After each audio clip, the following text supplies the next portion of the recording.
સર્વલોક એકનાથ બોલો લસે બધી નારાયણની જય।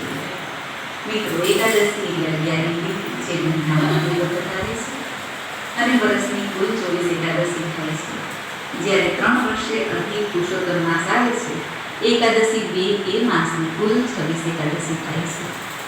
જે એકાદશીઓ આવે છે તેમાં 3 વર્ષે આવતું આ પુરુષોત્તમ માસની એકાદશીનું તો મહાત્મ્ય જ અલગ છે।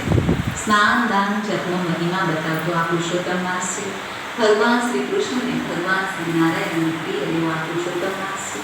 જે ભક્તો ભાવથી પ્રેમથી પ્રભુની ભક્તિ કરે છે, પૂજન કરે છે, મંત્ર જાપ કરે છે, વ્રત ઉપવાસ કરે છે, તેના સર્વે મનોરથો પૂર્ણ થાય છે અને તે ગોલોકધામની પ્રાપ્તિ થાય છે।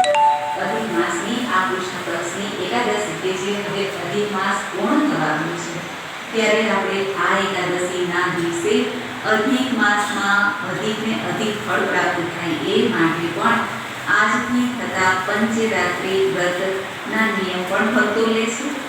જેમ કે આજે એકાદશી છે, આ કૃષ્ણ પક્ષની અધિક માસની એકાદશીથી લઈને 12ની તિથિ, 13ની તિથિ, 14ની તિથિ અને અમાવસ્યાની તિથિ, આમ 5 તિથિઓ રાત્રિના સમયે ઉજવાય છે। એટલા માટે આ વ્રતને પંચરાત્રિ વ્રત કહેવાય છે।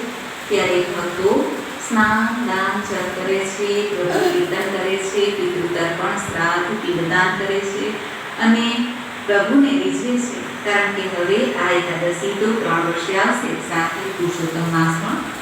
આ એકાદશીનું મહાત્મ્ય એવું છે કે જે ભક્તો આ પરમાં એકાદશીનું વ્રત કરે છે, મહાત્મ્ય કથા સાંભળે છે, તેને અશ્વમેધ યજ્ઞનું પુણ્ય પ્રાપ્ત થાય છે, 100 ગાયના દાનનું પુણ્ય પ્રાપ્ત થાય છે અને જે જાણે અજાણે થયેલા પાપ દોષો છે તે પણ નષ્ટ થાય છે અને પ્રભુ અંત સમયે આવા જીવનો ઉદ્ધાર કરે છે।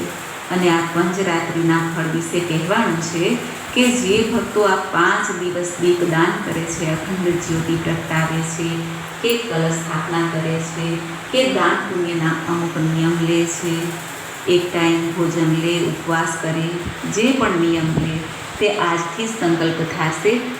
જે આ પંચરાત્રિનું વ્રત કરે છે તેને આખા વર્ષ દરમિયાન જેટલા પણ વ્રત આવે છે તે વ્રતનું ફળ પ્રાપ્ત થઈ જાય છે અને 1000 ગણું પુણ્ય પ્રાપ્ત થાય છે।